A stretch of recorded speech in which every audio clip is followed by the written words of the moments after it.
नमस्कार, आप देख रहे हैं आप तक न्यूज और मैं हूं आपके साथ मानवी ठाकुर। शुरुआत करते हैं आज की खास खबरों से। मिर्जापुर में कोतवाली शहर क्षेत्र के बाबा घाट पर शनिवार को गंगा नदी में नहाते समय 3 बालक डूब गए। एक को बचा लिया गया जबकि 2 चचेरे भाइयों की डूबने से मौत हो गई। हादसे के कुछ घंटे बाद वासलीगंज निवासी 14 वर्षीय आर्यन और 15 वर्षीय शुभम का शव एसडीआरएफ की टीम ने स्थानीय गोताखोरों की मदद से शवों को बरामद किया। हादसा हुआ, 2 बालकों की डूब के मृत्यु भी हुई है, क्या अपडेट है सर?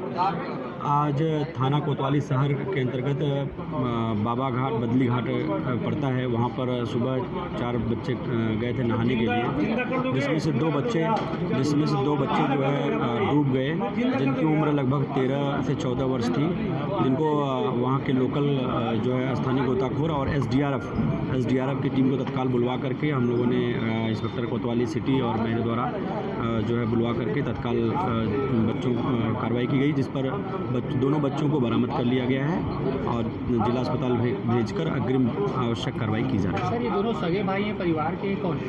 ये दोनों मतलब चचेरे भाई हैं, इनके पिताजी दोनों सगे भाई हैं।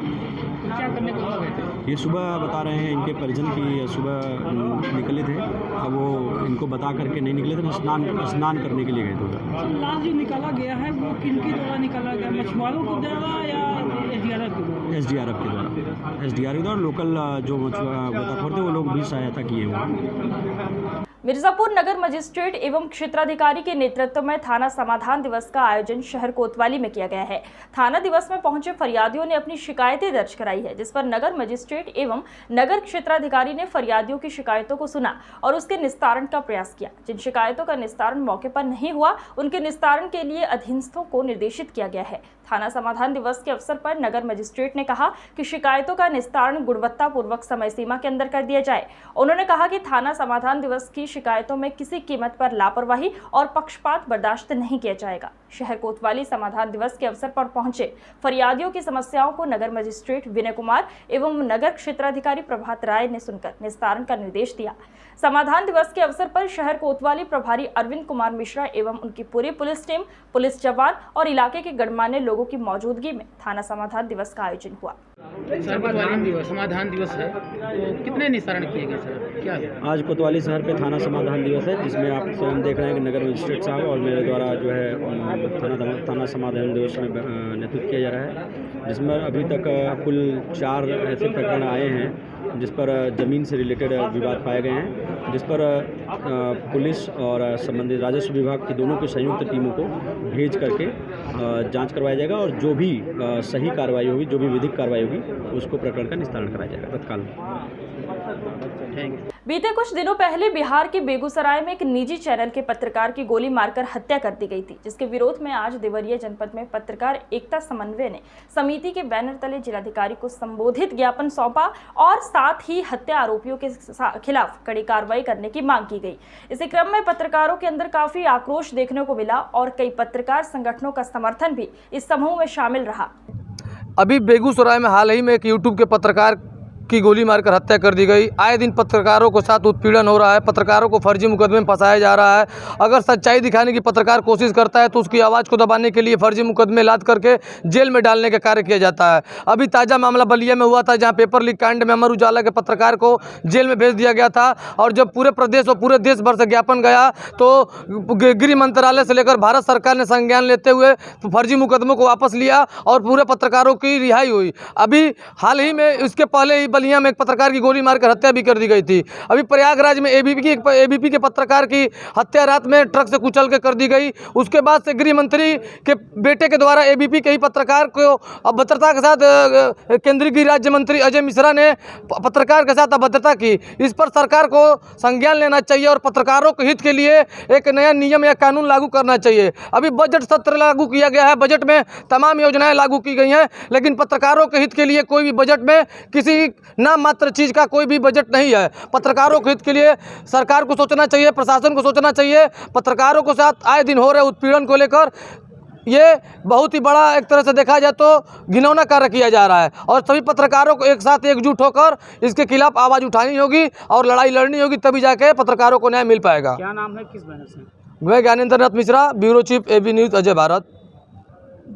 जिलाधिकारी कार्यालय पर जिलाधिकारी महोदय को यह ज्ञापन देने आए हैं कि जो बेगूसराय ज़िले के पत्रकार सुभाष कुमार को हत्यारों ने गोली से भूनकर उनको मौत के घाट उतार दिया, लेकिन अब तक उन्हें कोई न्याय नहीं मिला। उनका जो भी आरोपी है वह गिरफ्तार नहीं किया गया। तो मैं माननीय राज्यपाल महोदय बिहार सरकार से मांग करता हूं कि उस पीड़ित पत्रकार के परिजनों को कम से कम 50 लाख रुपए का अनुदान तथा उनके परिवार में किसी एक व्यक्ति को सरकारी नौकरी देने की मांग करते हैं। मैं पत्रकार एकता समन्वय समिति का जिलाध्यक्ष कमल पटेल बोल रहा हूँ। अगर ये आपकी मांगे पूरी नहीं होती हैं तो आगे आप किस तरह का आंदोलन? अगर हमारी मांग पूरा नहीं होता है तो हमारा संगठन बेगूसराय पहुँचेगा और वहाँ भी धरना प्रदर्शन करेगा और पत्रकार को न्याय दिलवाएगा। प्रदेश के मुखिया के अल्टीमेट को पुलिस बना रही मखौल। जनपद उन्नाव के गंगा घाट की हाजीपुर चौकी का नजारा स्वयं देख लीजिए। दो पक्षों के विवाद इतना बढ़ गया कि पुलिस ने उसे तक नहीं की। माननीय चौकी इंचार्ज की ड्रेस देख लीजिए कि सिविल में बैठ करके चौकी इंचार्ज की कुर्सी को भी नजरअंदाज कर रहे हैं, जबकि वर्दी पहनते वक्त कुछ वादे और कुछ संस्कार होते हैं कि वर्दी पहन करके ही कोई फैसला कराया जाएगा या चौकी में जब हम बैठेंगे कुर्सी पर तो वर्दी वदन पर होगी। लेकिन ऐसा सब कुछ ताक पर रखकर दो पक्षों के बीच जो वाद विवाद चल रहा है उसका नजारा आप खुद देख लीजिए। बेइज्जती कर रहे थे बार-बार। किसकी बेइज्जती कर रहे हैं? किसकी बेइज्जती? लड़के वाले की। रोगा जी, आप अगर मैनेज कर पाए तो ठीक है, नहीं तो खत्म करिए यार यहाँ से। यहाँ फैसला नहीं होगा फिर। फैसला नहीं होगा तो जो करना करो ना फिर। मैं तुमसे बात नहीं कर रहा हूँ। मैं भी तुमसे बात नहीं कर रहा हूँ। मैं तुमसे बात नहीं अपने कर रहा हाथ में नहीं कर हूँ। आवाज नीचे कर। आवाज नीचे तुम। जितना कह दिया उतना सुन। जितना कह दिया सुन। आराम खोल साली कहीं पिछला साली। मादर चोद इतना मारेगा। क्या चोद दूंगा भोसड़ी। मारो।